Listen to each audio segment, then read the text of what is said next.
Be sure to like the video and subscribe, leave a comment, help out with the algorithm. I appreciate you. Okay, we're getting back into the NDEs. Bicycle versus car. Kind of a funny title.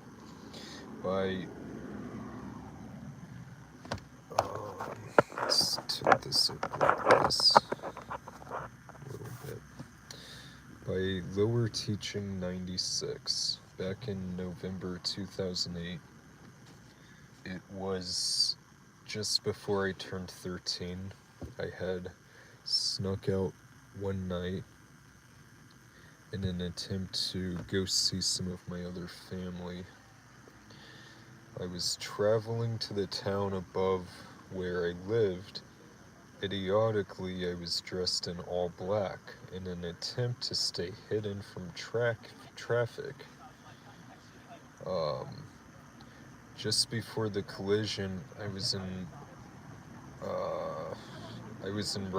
riding down the middle of the road in dead silence. Street lights stretched over and far beyond me. There were no approaching headlights from behind me and no noise signaling another car. The best way I can describe it is this: I blinked and I was somewhere else. It was pure darkness and stillness. I was fully aware, but that's it. I had no sensation or recognition. I think it's starting to rain. We'll have to roll up the windows a bit here.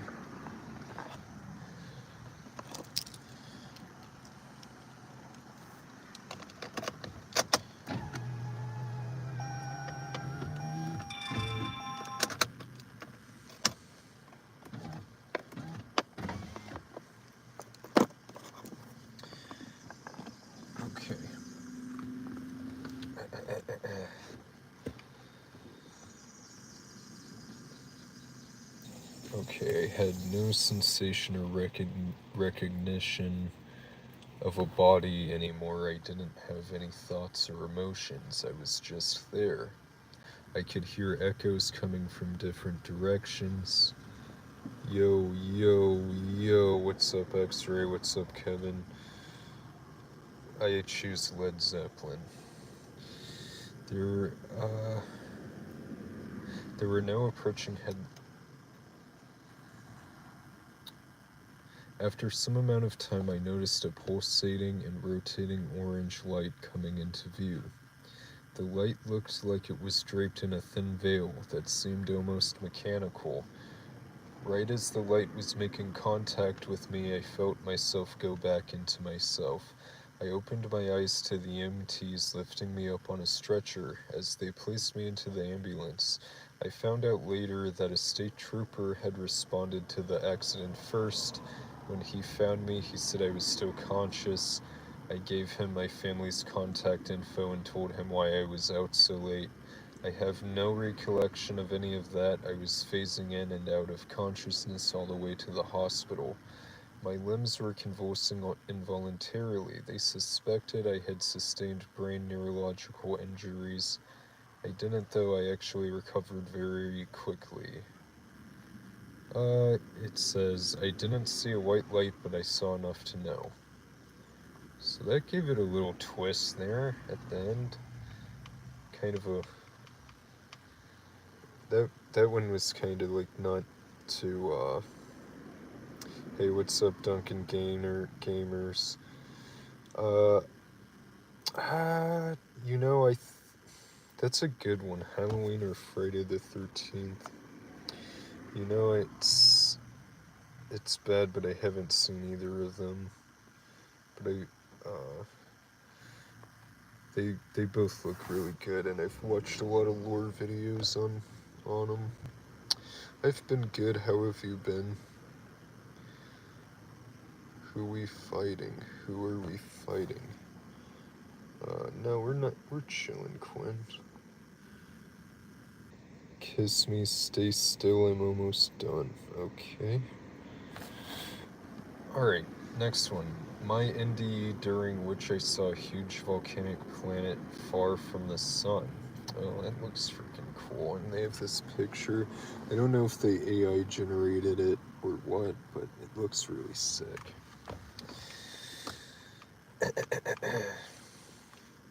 At the age of about 8, I was very cold and had a fever. I was delirious and saw some letters on the ceiling, and then I began to have nightmares. At first I was in a gloomy ocean among many dead bodies, and knew that there was a flood, and everything I knew was lost. Then I saw a huge gray stone in space like Earth without water, and I was oppressed by a premonition of a catastrophe, as a result of which all life would perish.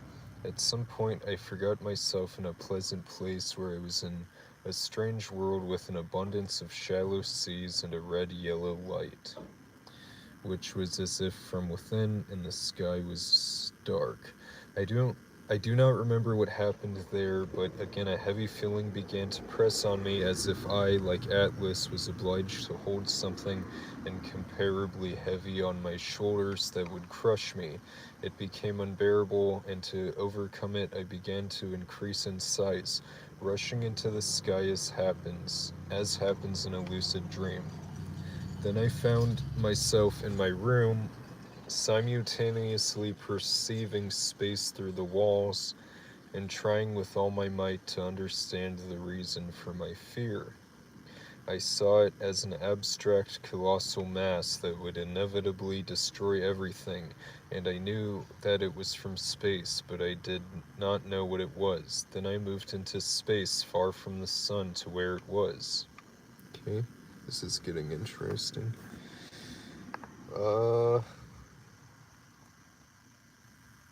I'm gonna bust all over my screen. Okay. Well, how do you feel politically? Not good. And I try not to care. What the heck, dude? Why are you guys just freaking trolling, bro? Why are you trolling? Alright. That is so wild. Gradually. Okay, here we are. At first I was in complete darkness, but then I began to distinguish an almost imperceptible red glow. Gradually I began to see, as if flying from above, an absolutely stunning view of great depth with a large number of glowing and flickering red branches, which in places were visible as if through the clouds. At that time I could not interpret it in any way and had never seen anything like it. It looked like something hellish and alive, but at the same time fascinating. Gradually I began to move away and see the impressive scale of it. The number of glowing veins was huge, and they covered a large area, but there were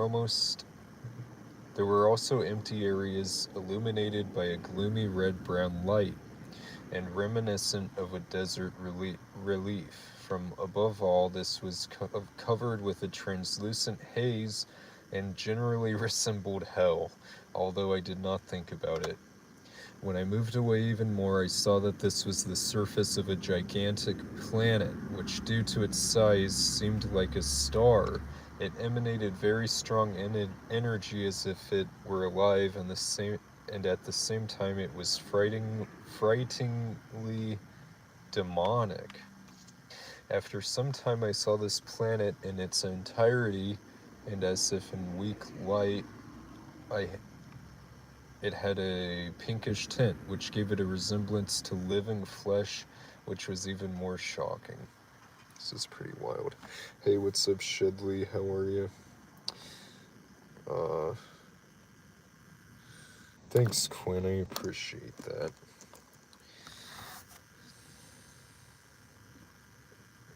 I'm glad to hear that too. At the same time, I was very clearly aware of everything and felt how my personality was gradually disappearing. as if the awareness of what I saw was annihilating it. At some point, I felt that now I would simply cease to exist, and at that moment, I was pulled out of there at great speed. I was moving quickly through space inside a spiral, funnel-like tunnel during which I regained my identity as if life was flashing before my eyes and I was piecing together these fragments. At the end, I found myself in the solar system, and it was no longer so realistic, more like a lucid dream. Something very solemn was happening there, and I had a feeling of joy that I understood everything. I saw the earth, how beautiful and fragile it is, and I understood that life in a general sense is the most valuable thing in the universe. Then I got home and ran around the room for a while with the thought that I should tidy up and tell everyone about everything. And then I finally woke up completely exhausted and not understanding anything.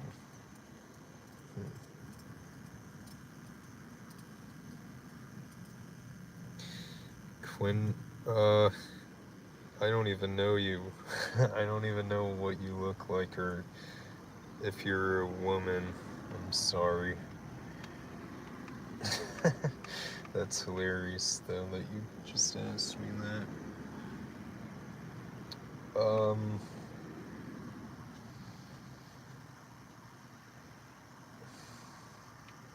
At that time, I did not know about wandering planets, brown dwarfs, and the like, and what I saw did not fit into my ideas about cosmic bodies at all.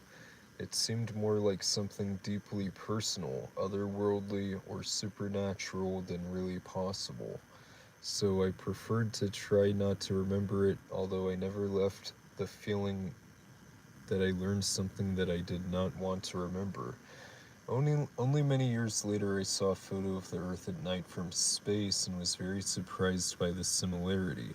I'm not sure what exactly I saw, cities or volcanoes. It was very complex, but if you imagine a volcanic planet with cities and lightning, then I think it's similar. So when I first heard about Nibiru, I was really scared. Naturally, I began to read a lot about it. Esotericism, religious texts, science, scientific and pseudoscientific literature. I realized that many things are simply made up or impossible to prove or disprove. I also tried to practice out of body experiences and I succeeded, but I could not travel so far and for so long. From the facts that I know, the discovery of a new trans-Neptunian object calls into question the original model of the orbit of Planet 9, and some studies, including my amateur ones, suggest that its orbit may be more elongated. This automatically means that its closest point to the Sun may be closer to us. How much is unknown. I draw a lot and tried to draw several times what I saw. Here is my paintings in which it is more or less accurate. Wow, so that's actually that picture I showed y'all. I'll show it again. I guess bro painted this. That's pretty amazing, huh?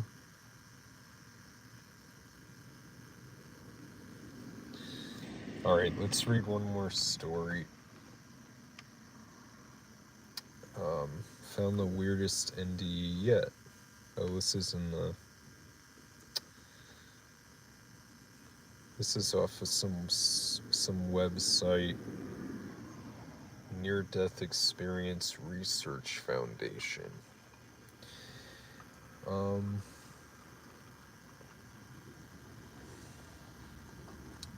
It was January or February 1968.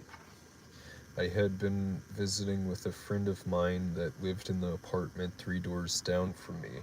It was just a typical Saturday afternoon. My boyfriend came to see her and brought a friend with him. He wanted to know if the two of us would like to go to the stock car races with the two of them. We decided it might be fun, so I went to my apartment to get a jacket while they waited for me.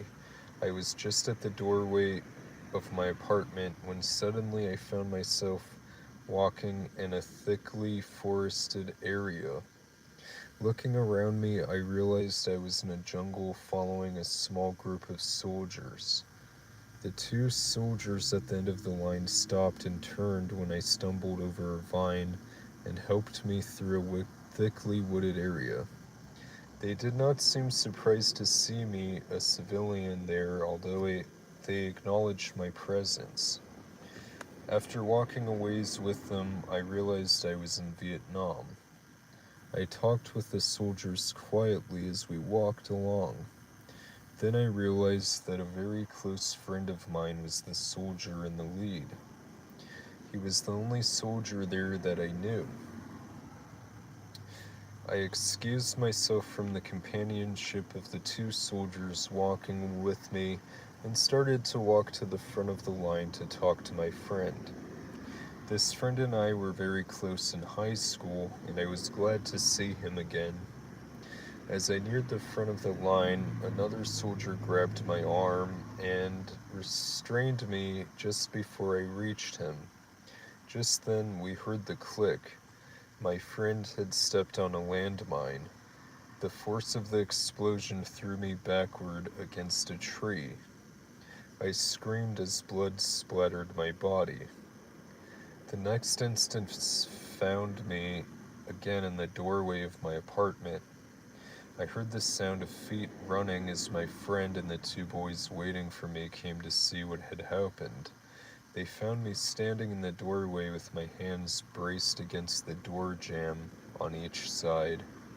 I had blood and dirt splattered on my clothes and face, and my right shoulder was painfully swollen and turning black. It had been dislocated when I hit the tree. We did not go to the races that day. It took some time before my friends could calm me down. I have had many such experiences and wasn't upset about that, but the fact of what I had just seen happen with my dear friend. The problem with my shoulder, although it was reset, has persisted to this day.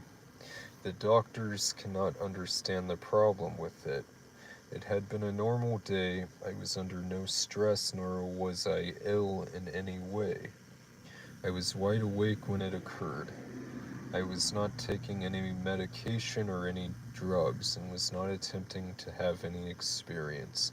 I used to think my experiences were some sort of out-of-body experience, but as I've heard other people talk, I think my experiences may be more like astral projections.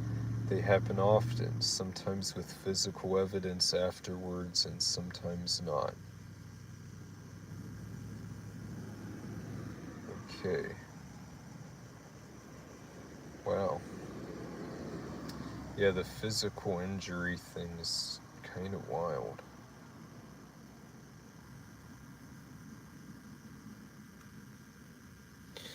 Anyways, thank you for watching, and we'll see you tomorrow night.